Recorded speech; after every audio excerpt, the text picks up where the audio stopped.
Shalom, buenas tardes a todos, bienvenidos a una nueva charla. Hola Aníbal, Johnny, Blanca, sean bienvenidos.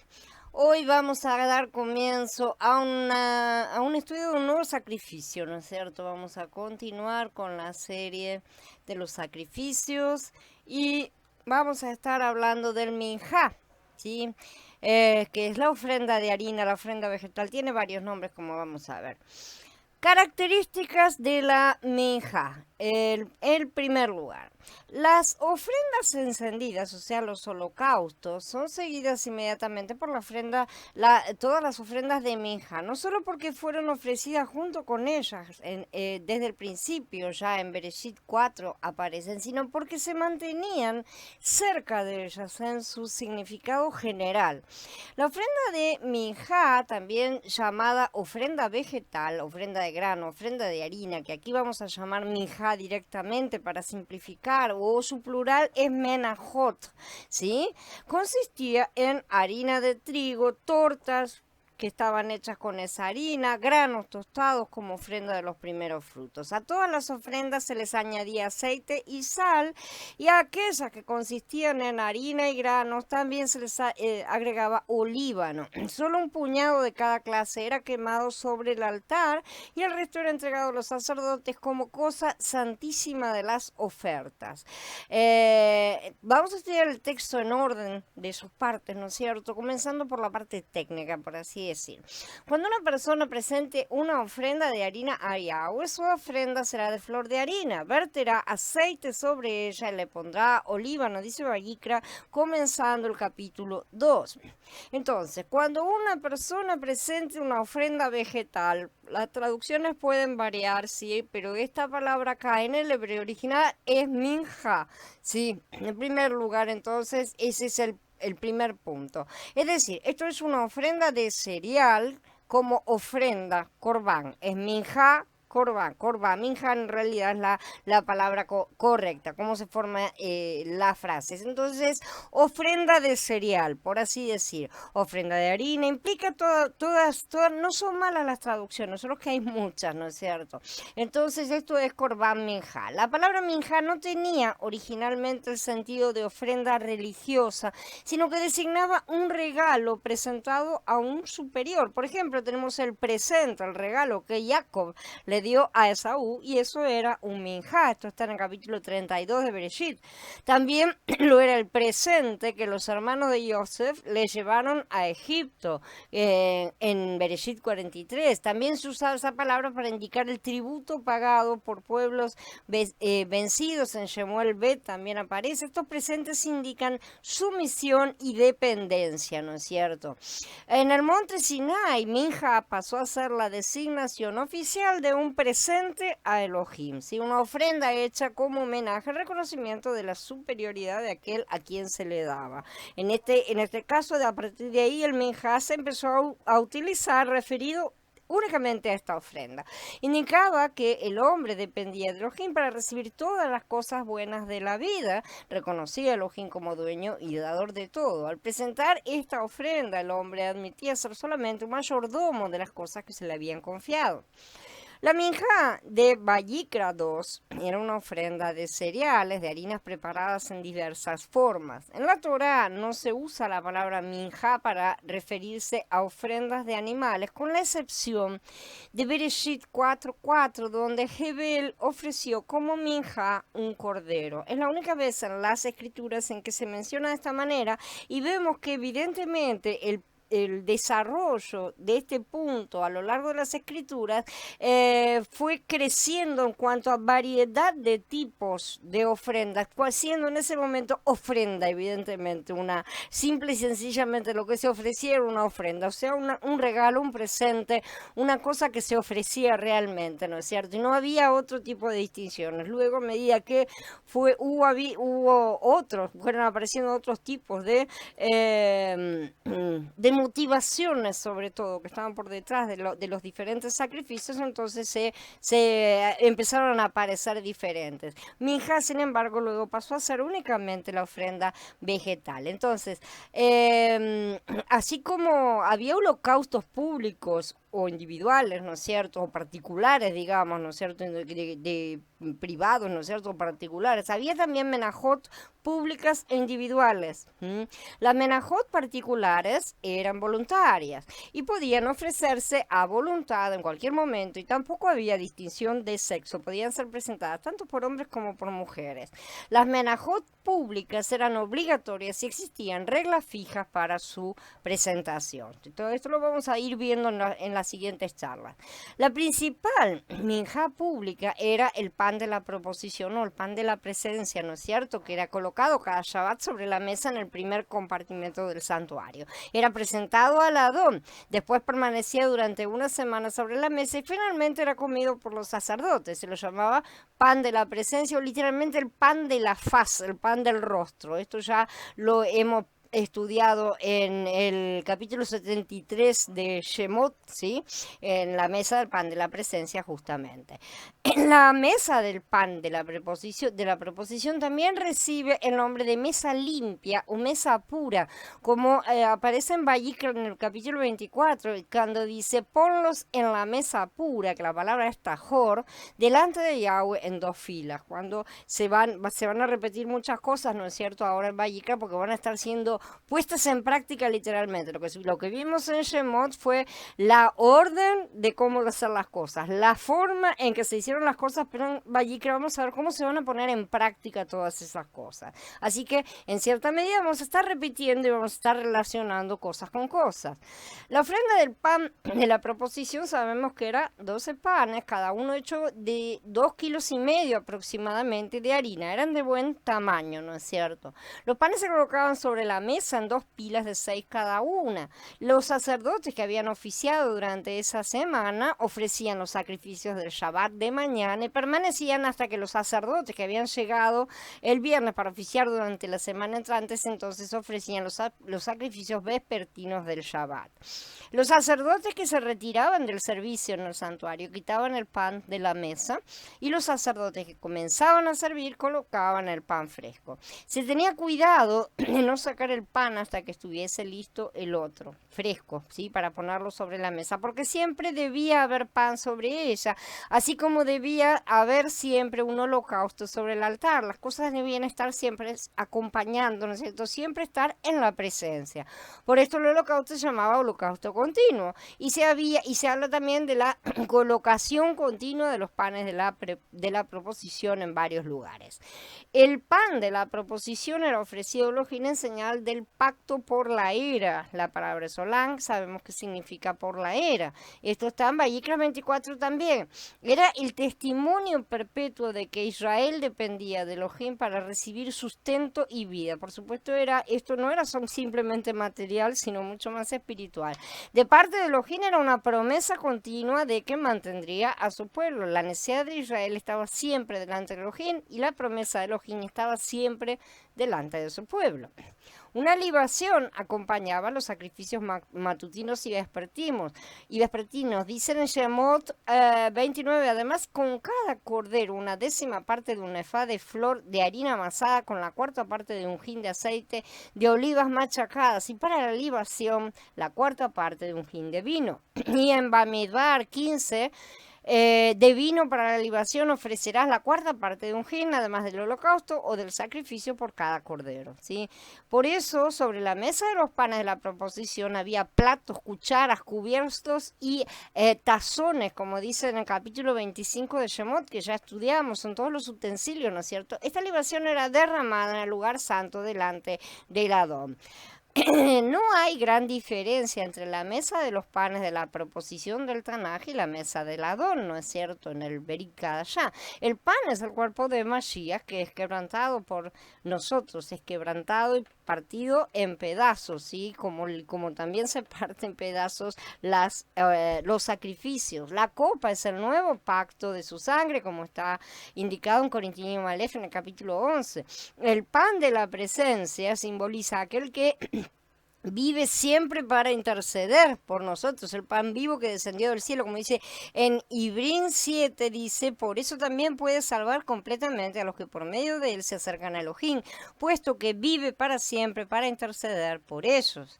Y Hanan dice, yo soy el pan vivo que descendió del cielo, si alguno come de este pan, vivirá para siempre.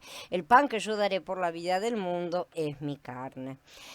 La minjá tiene que ser de harina de trigo, ¿sí? Que es considerada como la mejor harina o flor de harina, ¿no es cierto? Que la palabra es solet, ¿sí? En hebreo. Esta es la harina de trigo de mayor calidad, la más fina, la mejor molida. Algunos dicen que no es así, sino que es una harina más integral.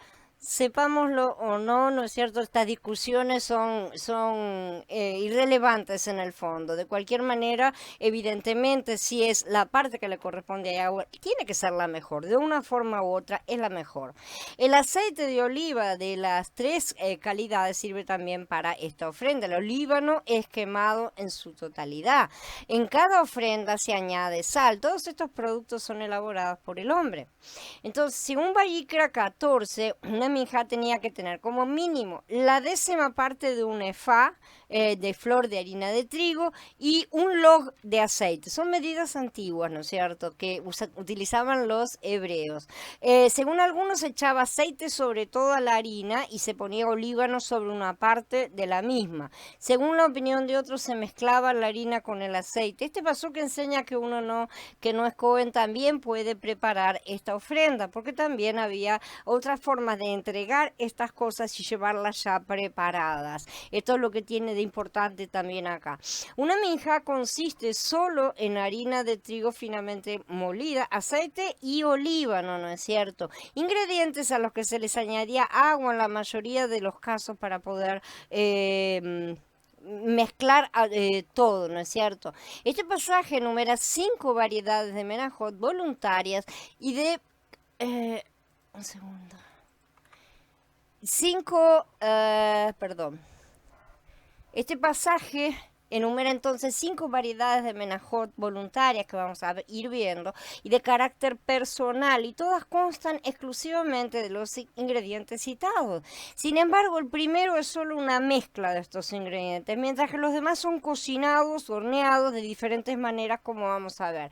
En tal sentido, dado lo simple de su contenido, un minjá es bastante accesible. Con toda probabilidad será traído por personas cuya estrechez económica es tal que solo pueden realizar esa ofrenda. Realmente es la menor, por así decir, de todas las ofrendas, de manera que nadie pueda quedarse sin traer algo. Aunque debemos recordar que esta ofrenda es además acompañamiento de otras ofrendas, ¿sí? Como vamos a ver, como sabemos que acompaña a una y a otra, de manera tal que no era solamente para los pobres esta ofrenda. Hay que entender esto porque también se trata de entender el significado intrínseco, espiritual, la tipología de lo que esto representa, y no es solamente para los pobres, como se afirma en muchos y muchos estudios se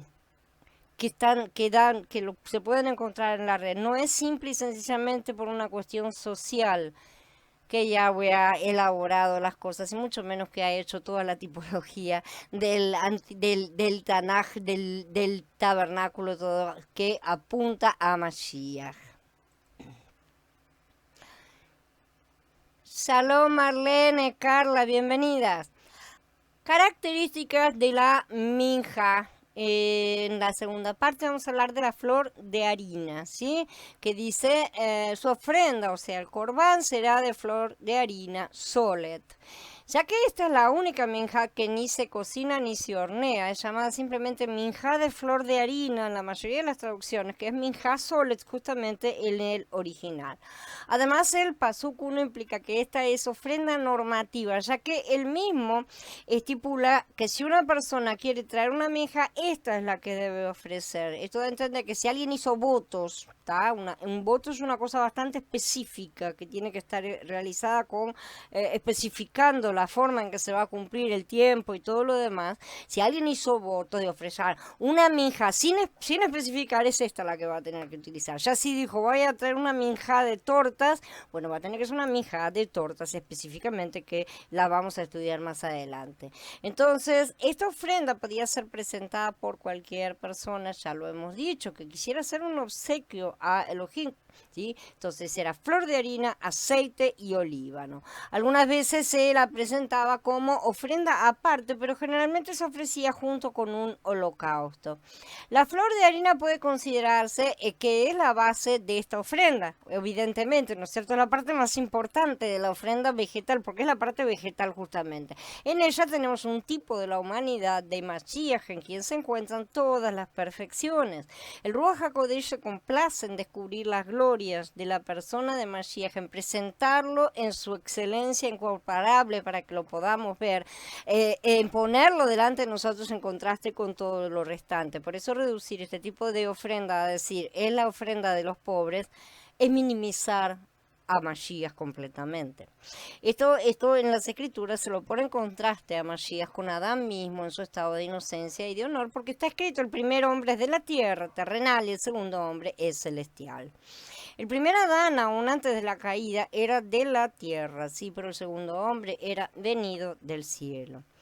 La flor de harina es también el producto de la cooperación entre Elohim y los hombres. Es un trabajo que realiza mutuamente. No se trata de, bueno, yo hago mi parte, vos haces la tuya, de esa manera, ¿no es cierto? Sino de que se trata de un estar trabajando en conjunto, y estar el hombre sometido correctamente al Padre y estar en obediencia, evidentemente. La lluvia es indispensable para todo tipo de agricultura y la lluvia es la cuestión más radical que existe en cuanto a bendiciones y maldiciones, donde la bendición se ve como lluvia y la maldición se ve como sequía o los cielos hechos de bronce, en los cuales no hay lluvia.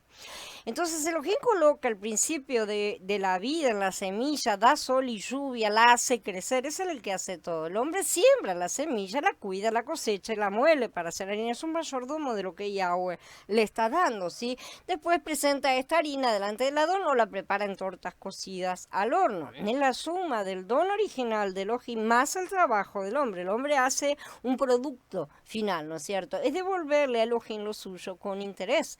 Es símbolo de la obra de la vida del hombre, de talentos perfeccionados. Esto es lo que simboliza esta ofrenda, ¿no es cierto? Por supuesto, esto es un símbolo del trabajo interior que realizamos al procesar a Mashiach, ¿sí? Ese Mashiach que recibimos cuando los trabajamos en nuestra tierra interior. Elohim le da a cada hombre talentos según la capacidad que tenga para emplearlos. Algunos tienen varios talentos. Nadie carece totalmente de ellos. Por lo menos, dice Mashiach, hay uno. ¿Por qué? Eso fue lo que recibió el que recibió menos talentos. Elohim no se complace cuando los hombres solo le devuelven la cantidad de simiente que les fue confiada. Elohim quiere que los hombres siembren la semilla, la cuiden, la cosechen, la limpien de toda impureza, la muelan entre dos piedras de molino, sacando de ella toda la vida mediante la trituración, y luego se la presenten como flor de harina. Elohim espera que cada talento sea mejorado, refinado y ennoblecido. La flor de harina que se usaba para la minja no tenía ninguna diferencia de otra harina de la misma calidad, ¿no es cierto? O sea, lo que se preparaba para la minja, por ejemplo, la minja de bicurín, la minja de primicias, aunque eran las primicias, el resto de la cosecha iba a ser exactamente igual. Por eso Shaul dijo: si la primicia es santa, el resto de la masa también, ¿sí? Entonces no poseía en sí misma ninguna virtud especial, no era mágica ni nada, ¿sí? Sin embargo, después de haber sido presentada al sacerdote, se transformaba en cosa santísima. Cuando el sacerdote ya la tomaba, el sacerdote de por sí ya era un representante de Yahshua, representante de Elohim mismo, por lo cual ya tocaba las cosas y las santificaba. Recordemos que no podía estar estar en contacto con la gente, ¿sí? Entonces el mismo principio se aplicó en el caso de Ananías y Zafira, por ejemplo, un caso que siempre nos ha dado dolores de cabeza a todos. Esto debiera ser que todos los que ministran en cosas santas reciben ofrendas consagradas, sean cuidadosos con el uso y manejo de estas cosas santísimas, pero también las personas que la entregan, o sea, la ofrenda que realizaron Ananías y Zafira no fue correctamente santificada por la actitud que ellos tuvieron al entregarla. Como se explicó antes, la flor de harina representa el trabajo del hombre sobre los dones dados por Yahweh para que los trabajemos en nuestra tierra interior, los talentos consagrados y perfeccionados, ¿sí? La harina no es más que el grano triturado. Antes de ser molido, el grano era capaz de perpetuarse, de transmitir vida, ¿sí? Porque sembramos la semilla y nace vida. Después de la molienda es aparentemente inútil. Nunca va a poder ser plantado nuevamente. El grano, una vez molido, ya no sirve para reproducción, ¿no es cierto? No tiene más vida. ¿Pero es inútil realmente? No. Ha dado su vida, ha muerto para sostener otra vida. Este es el símbolo del grano de trigo. La trituración de su propia vida se ha transformado en el medio de perpetuar una vida superior. Era la vida de la semilla, ahora ayuda a mantener la vida de un ser viviente creado a la imagen de Elohim. La muerte lo ha enriquecido, lo ha glorificado, haciéndolo útil para el hombre. Esto fue lo que Mashiach hizo en doble aspecto cuando vino como el grano de trigo. Por un lado, cayó por tierra, por otro lado fue molido para convertirse en el pan de vida, ¿no es cierto? Acá tenemos otro simbolismo de esos duales que vemos tantos así en las escrituras, porque para nosotros no se ven las cosas sino separadas, en cuanto en el plano espiritual están unidas en un único acto. Pocas son las vidas que tienen valor real y perdurable si no han sido machacadas y golpeadas. Y eso, el primer ejemplo lo dio Mashiach mismo. Es a través de mucho sufrimiento que se alcanza el reino. Si estas vidas no han sido trabajadas en el molino de la disciplina de Yahweh, no sirven de mucho. Los hombres se encuentran a sí mismos, se encuentran a Elohim en las experiencias más profundas, más oscuras de la vida. Cuando el alma está hundida, es cuando se edifica realmente el carácter, si es que se lo permitimos, ¿no es cierto? La disciplina viene a través del sufrimiento, de la misma manera que lo fue para nuestro Adón. Aunque era hijo, aprendió la obediencia mediante el sufrimiento, dice Ibrín 5. Y también dice que el discípulo no es mayor que el maestro, así que no pensemos que a nosotros nos vinieron a poner en bandeja de plata. No que él necesitara en sí aprender nada, lo repetimos todas las veces, sino que se sometió a pasar por todos los procesos por los cuales nosotros debemos pasar para abrirnos todas las puertas. ¿Cómo nos abre todas las puertas? Mostrándonos cómo hay que abrirlas verdaderamente, cómo las tenemos que abrir, atravesar y seguir caminando, porque uno no abre una puerta para quedarse ahí parado, excepto nosotros los seres humanos. La tristeza, el fracaso, la desilusión, el sufrimiento son los poderosos siervos de Elohim. Los días oscuros aportan lluvias de bendición, no son lluvias de maldición, son lluvias de bendición porque Él hace bueno todo lo que es malo, y así se posibilita la germinación de la semilla, esa semilla de Mashiach en nuestro interior, para que cumpla su misión y produzca fruto.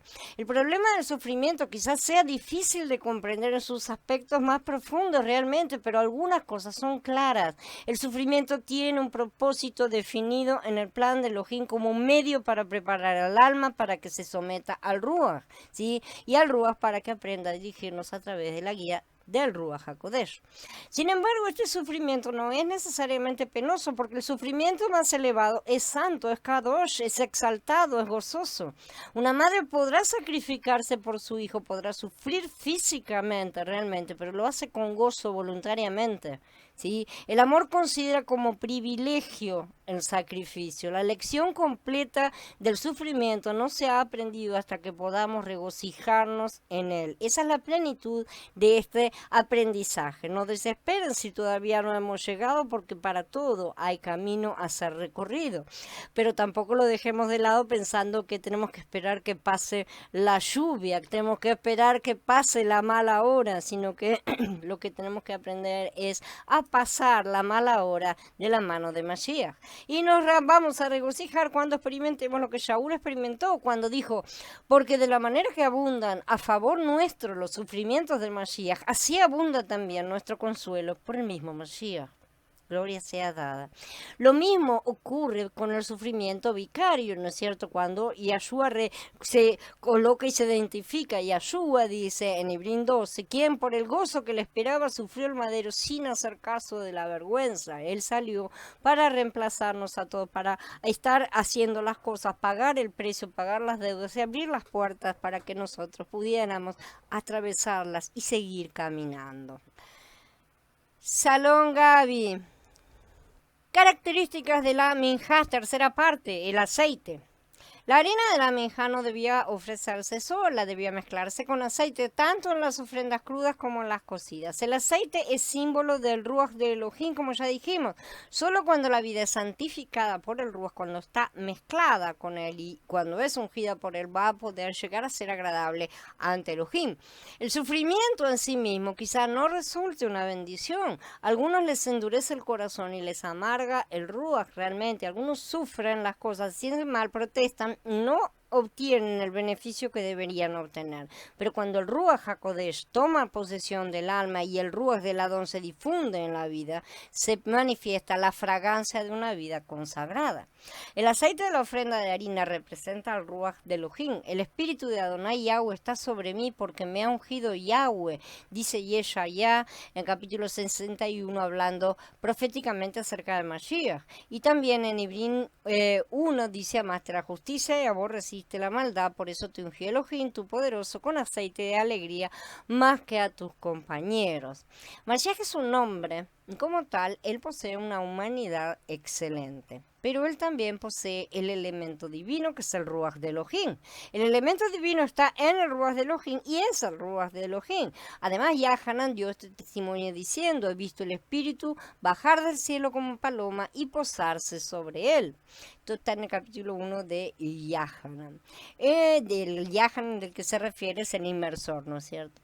En la Corbán Minjá, el aceite es empleado de dos maneras, lo que nos presenta al Ruach HaKodesh bajo un doble aspecto, ¿sí? En relación con la encarnación del Hijo. La flor de harina en las ofrendas cocidas será amasada con el aceite y después también se vierte aceite sobre ella. Este es un tipo, ¿no es cierto? En el antitipo vemos a Adón Yahshua, que es concebido por el Ruach HaKodesh, o sea, está en el interior y después es ungido por el Ruach HaKodesh. El nacimiento de Yeshua al-Mashiach fue así. Su madre Miriam estaba desposada con Joseph, pero antes de que se unieran se halló que ella estaba encinta por obra del Espíritu de Santidad. Joseph, su esposo, como era justo y no quería exponerla a la vergüenza pública, se propuso dejarla secretamente. Pero mientras él pensaba con esto, sucedió que un mensajero de Yahweh se le apareció en sueños y le dijo, Joseph, hijo de David, no temas recibir a Miriam como tu esposa, porque lo que se ha engendrado en ella es del Espíritu de Santidad. Ella dará a luz un hijo y lo llamarás Yahshua, y porque él salvará a su pueblo de sus pecados. Todo esto sucedió en cumplimiento de lo que habló Yahweh por medio del profeta, diciendo, miren, la Virgen concebirá y dará a luz un hijo y llamarán su nombre Immanuel, que traducido quiere decir con nosotros está Elohim. Esto está en el capítulo 1 de Matillá.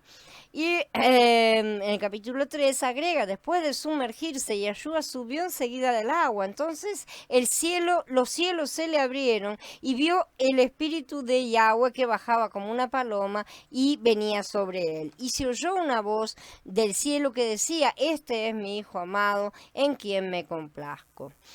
Es un solo y mismo Ruach quien prescribe los ingredientes del tipo y quien dirige los acontecimientos del antitipo. Si queremos hacer una cosa que sea representativa de otra, necesitamos dirigir las dos cosas, ¿no es cierto? Hacer que coincidan una con la otra para que realmente sea un tipo. Aquel que nos dio con asombrosa precisión las sombras y los tipos del libro de Vayikra, nos ha descrito también el glorioso objeto de esos tipos en los relatos de la Besorá. Ha venido a explicarnos justamente cómo se relacionan. Es el mismo Ruach el que sopla a través de las páginas del Tanaj y del Berij Hadashah juntas y no separadas, como las dos casas siguen intentando mantener separados. Son dos cosas que van juntas, no pueden ir separadas. Y es también el Ruaj el que nos capacita para ver con qué exactitud se corresponde. La concepción del cuerpo de Mashiach por el Ruach HaKodesh en el seno de Miriam es uno de los más profundos misterios que puedan presentarse a nuestro entendimiento. Y este misterio está plenamente revelado en la Besorá de Lucas y es muy característico porque del principio al fin de este evangelio, el objeto especial del Ruach HaKodesh parece ser mostrarnos en todos sus aspectos al hombre Yeshua HaMashiach, ¿sí? Como hombre en su humanidad. Matías nos presenta al hijo de Abraham, el hijo de David, ¿sí? En Mordejai tenemos al divino servidor, ¿sí? Al siervo. En Yahanan tenemos al hijo de Elohim, la palabra, la vida, la luz, ¿no es cierto? Aquel por quien fueron hechas todas las cosas. Pero el gran tema del Ruach HaKodesh en la Besorá de Lucas es el hijo del hombre. Cuando el malaj Gabriel hubo anunciado a Miriam el favor que le había sido conferido relativo a la obra de la encarnación, Miriam, con un ruaj de sencilla ignorancia realmente, a la vez que de duda porque no entendía, preguntó: ¿cómo será esto? Porque no conozco varón. No entendía ella, sí, simplemente. A veces que nosotros pensamos también las cosas con esa mentalidad carnal que tenemos. Evidentemente pensaba que el nacimiento de Yahshua debía efectuarse según el curso ordinario de la naturaleza. Este pensamiento fue lo que en la gran bondad de Elohim dio ocasión al mensajero, al malaj, para añadir algunas palabras que derraman una luz de la más preciosa realmente sobre la verdad fundamental de la encarnación. Respondiendo el malaj le dijo: el Ruach HaKodesh vendrá sobre ti. Él necesitaba explicar estas cosas, que estas cosas quedaran verdaderamente expuestas. Y la virtud del Altísimo te hará sombra, por lo cual también lo santo que nacerá será llamado hijo de Elohim. Este pasaje nos enseña que el cuerpo humano del que se revistió el hijo de Elohim fue formado por la virtud del Altísimo. Me preparaste cuerpo, dice Ibrí en el capítulo 10. Era un verdadero cuerpo humano, era realmente carne y sangre. ¿Sí? No hay nada aquí absolutamente que pueda prestar el fundamento siquiera para las vanas y fastidiosas teorías del gnosticismo o del misticismo. ¿Sí? No tiene nada que ver con todos esos delirios. No hay nada que autorice las abstracciones del gnosticismo, ni las fábulas del misticismo y todos sus delirios. Todo es aquí profundamente, sólidamente y divinamente real, simple y concreto. Aquello que nuestros corazones necesitaban es lo que Elohim ha dado. La promesa más antigua había declarado que la simiente de la mujer quebrantaría la cabeza de la serpiente, y esta predicción no podía cumplirse más que por medio de un hombre real, la simiente de la mujer, un ser en quien la naturaleza humana fuese tan real como pura e incorruptible. El malaj Gabriel dijo: concebirás en tu seno y parirás un hijo. Por otra parte, para no dejar ningún lugar a error en cuanto al modo de esta concepción, añade algunas palabras que nos prueban sin lugar a dudas que la carne y la sangre de las que el Hijo ha participado, siendo absolutamente reales, serán absolutamente incapaces de adquirir o comunicar la menor mancha. La humanidad, nuestro Adón Yahshua HaMashiach, era en toda la extensión de la palabra cosa santa, o ser santo, ¿sí? Y como era enteramente sin falta, no había en él, por lo tanto, ningún principio de mortalidad. No podemos conseguir la mortalidad sino en relación con el pecado, y eso es una cosa que para nosotros es hombre, muere, va a morir. No necesariamente. No necesariamente, si no hubiera pecado. Entonces, por eso es que Mashiach no estaba para morir, ¿sí? Y entregó su vida voluntariamente. Esa es la gran diferencia que ocurre con nosotros. Como ya hemos pecado, todos morimos. Todos ya estamos muertos en espera de que se consume el asunto físicamente. Entonces, la humanidad de Mashiach no tenía nada de común con el pecado, ni personal, ni relativamente, ni en ninguna forma, como han podido estar levantando falsos conceptos, falsas doctrinas, ¿no es cierto? Las conocidas llamadas herejías. No me gusta la palabra y no me gusta utilizarla, pero para que se sepa de qué estamos hablando. El pecado le fue imputado sobre el madero donde fue hecho pecado por nosotros.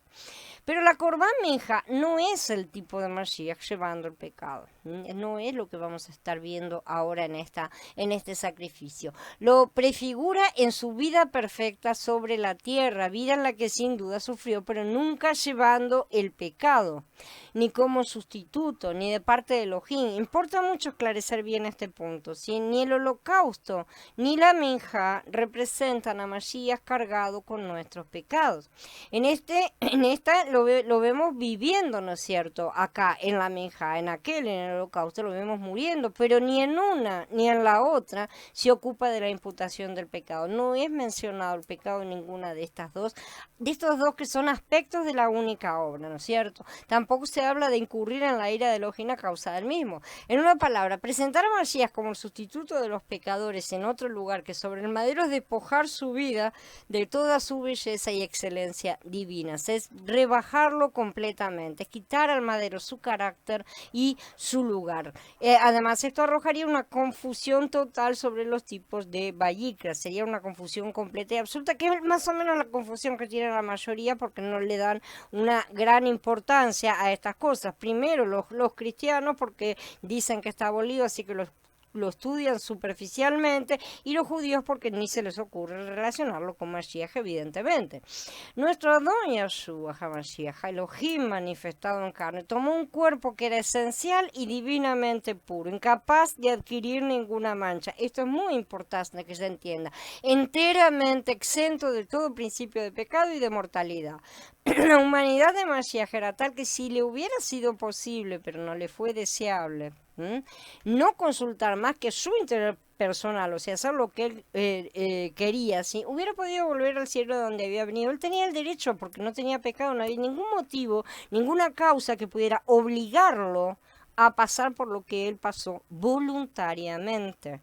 Él lo hizo voluntariamente. Mashiach mismo nos enseña que era necesario que el Mashiach padeciese y resucitase de los muertos al tercer día, ¿no es cierto? Y era necesario que sufriese para la manifestación y el perfecto cumplimiento del gran misterio de la redención. Este misericordioso Redentor quería conducir muchos hijos a la gloria. No quería habitar solo, por esto, como el grano de trigo debía caer por tierra y morir. Cuanto mejor comprendemos la verdad de lo concerniente a la persona de Mashiach, mucho mejor apreciamos y comprendemos su obra de gracia.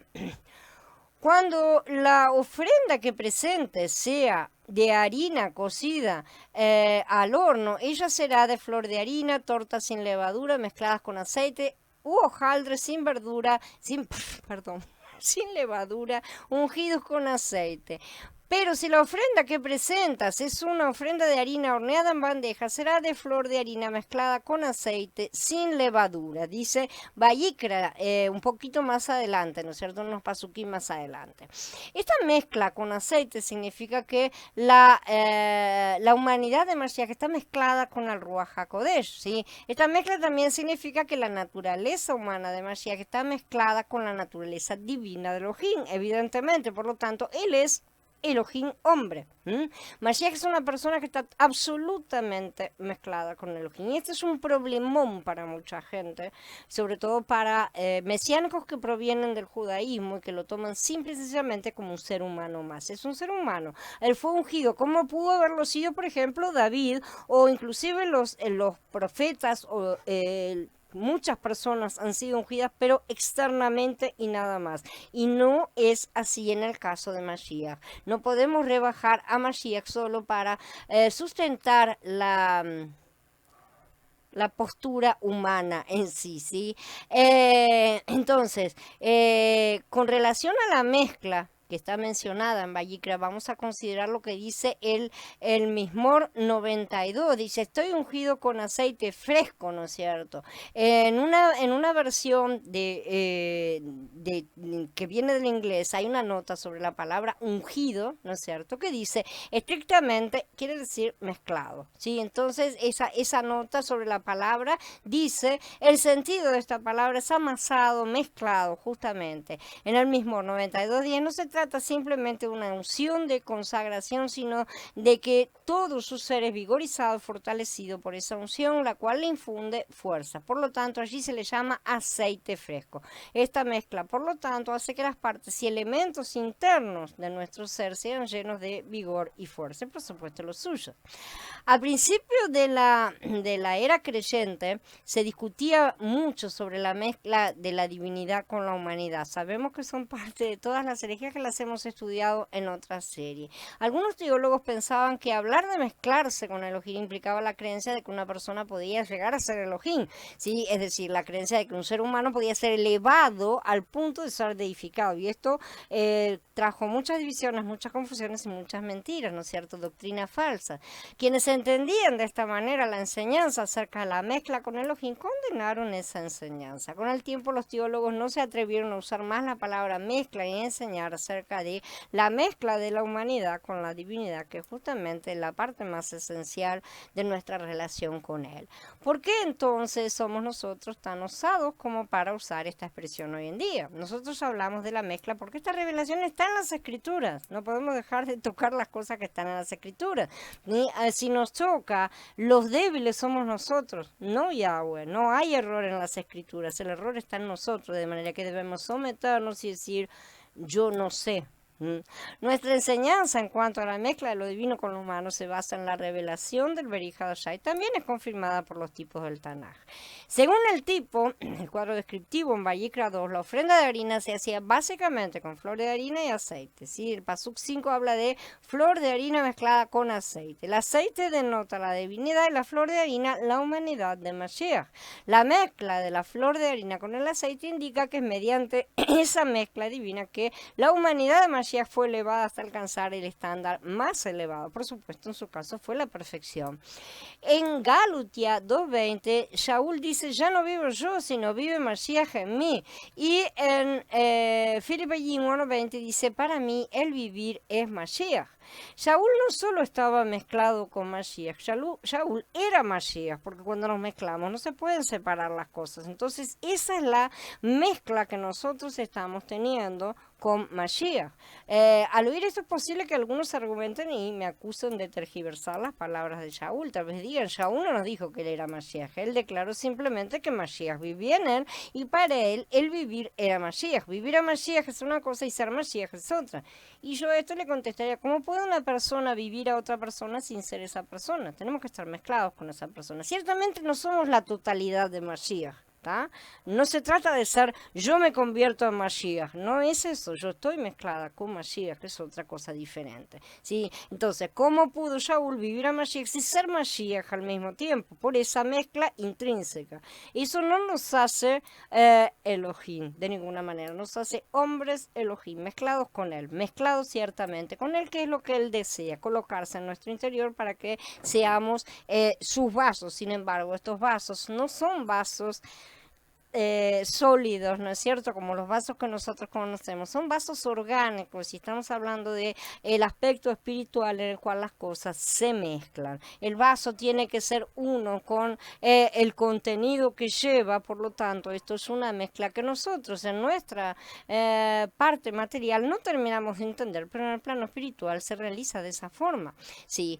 Mientras Saúl iba a camino a Damasco, el Adón le preguntó, ¿por qué me persigues? Y después añadió, yo soy Yahshua, a quien tú persigues, dice en Maaseh 9. Saúl pensaba que le estaba persiguiendo a Esteban y a otros discípulos, él no estaba persiguiendo de manera directa a Mashiach, ¿sí? No comprendía eso que estaba haciendo, sin embargo el Adón consideró a sus discípulos parte suya. ¿Sí? El complemento de Maaseh es una persona corporativa que incluye al Adón Yahshua y a todos los creyentes. Todos los creyentes son uno con Mashiach, ¿sí? Pero esto no es resultado de una combinación o una unión en sí, sino de una mezcla. Ya que el Adón Yahshua es Elohim mismo que se encarnó para ser hombre, él es un Elohim hombre. Pensamos que su divinidad se puede separar de su humanidad o que sin que haya mezcla alguna su divinidad y humanidad simplemente se unen para constituirlo un Elohim hombre. Si no hubiera ninguna mezcla, ¿sí? ¿Cómo podría él vivir como Elohim hombre? Él también tendría que estar mezclado, porque no es, le voy a consultar esta parte para ver, no se trata de eso, en el caso de Mashiach muy específicamente, ni tampoco en aquello a lo cual nosotros estamos tendiendo a convertirnos. Lo que nosotros tenemos es un traspaso de un cuerpo a otro, de un viejo hombre a un nuevo hombre, que es una cosa diferente. En el caso de Mashiach, no era, tenía una parte divina y una parte y estaban separadas, una parte humana, ¿no es cierto? Y estaban separadas. No, de ninguna manera. Estaban las dos mezcladas perfectamente desde la concepción, ¿sí? Entonces, la divinidad de Mashiach está mezclada con su humanidad. Este punto es sumamente importante de entenderse y de sea meditado con el Ruach, sea pensado muy bien, porque si no tenemos este punto muy en claro y consideramos que Yeshua fue un rabino importante, un gran maestro o alguna otra cosa por el estilo, ninguno de nosotros que estamos charlando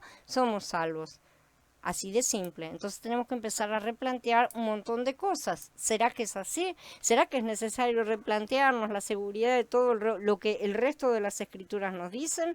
¿O será que tenemos que replantearnos de dónde estamos, de qué aguas estamos abrevando? ¿Sí? Hay aguas de confusión. No nos confundamos ni permitamos ser confundidos. Sin embargo, esta mezcla de lo divino con lo humano de modo alguno produjo un tercer elemento. Esta es otra cosa que también es importante y le hemos hablado en aquella serie que he mencionado, ¿sí? Algo que, o sea, no produjo algo que no es ni divino ni humano, una tercera cosa. Afirmar esto con respecto al Adón, que la mezcla de la naturaleza divina con la naturaleza humana produjo una tercera naturaleza, una naturaleza que no era ni totalmente divina ni totalmente humana, es también herético y es una de las herejías que hemos mencionado. Esto definitivamente no es nuestro entendimiento de la palabra mezcla. Si estamos de acuerdo con la definición que el diccionario de Webster da acerca de esa palabra, juntar o combinar conjuntamente o con otras cosas, de manera que los componentes aún se pueden distinguir en la combinación. Esa es la cuestión. En esta mezcla de dos elementos, los elementos aún se distinguen y de ningún modo se produce un tercer elemento, ¿sí? No hay un tercer elemento nuevo, novedoso, no hay ningún cambio en la sustancia. Los dos elementos están allí.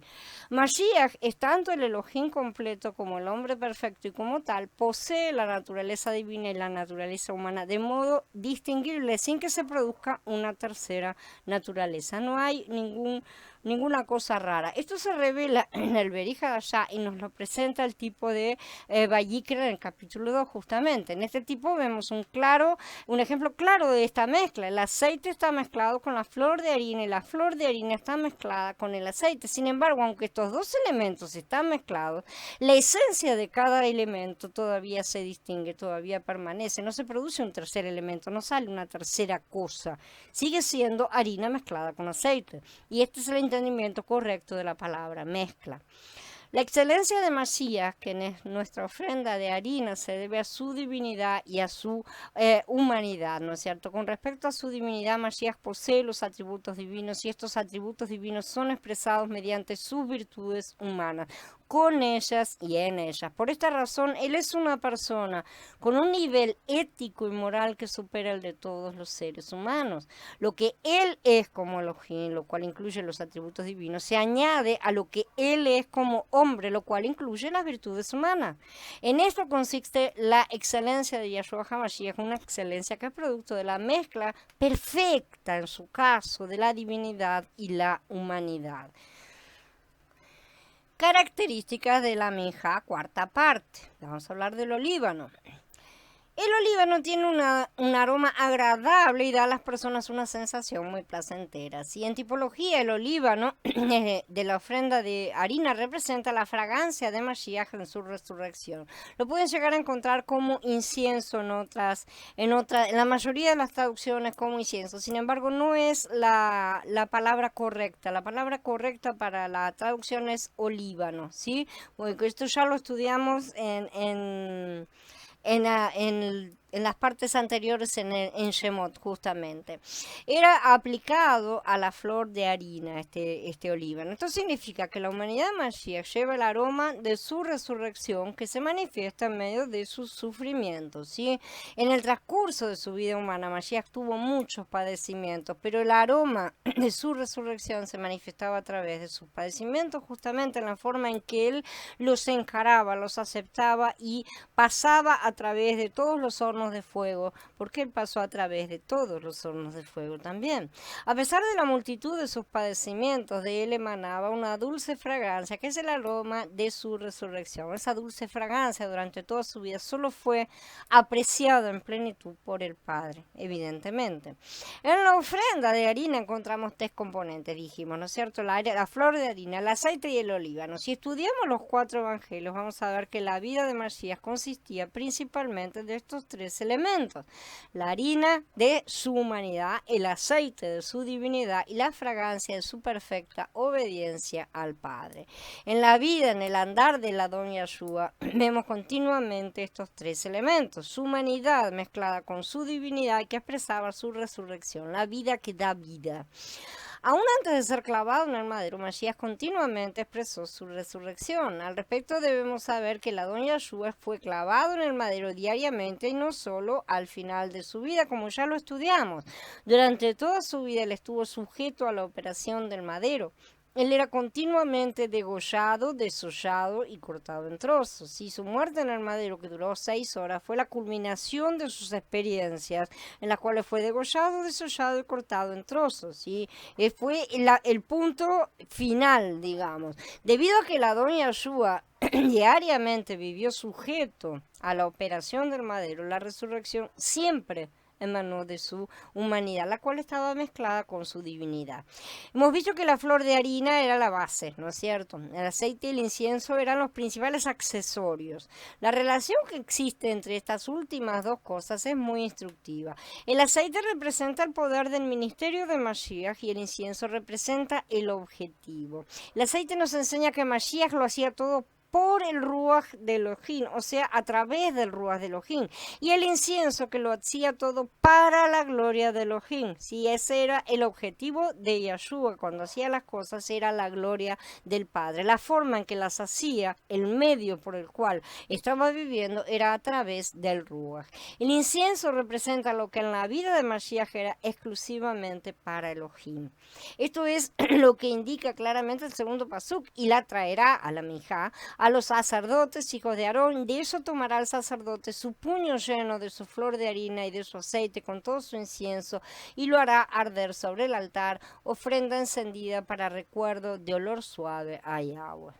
Así fue en la verdadera ofrenda de presente Yeshua HaMashiach, hombre.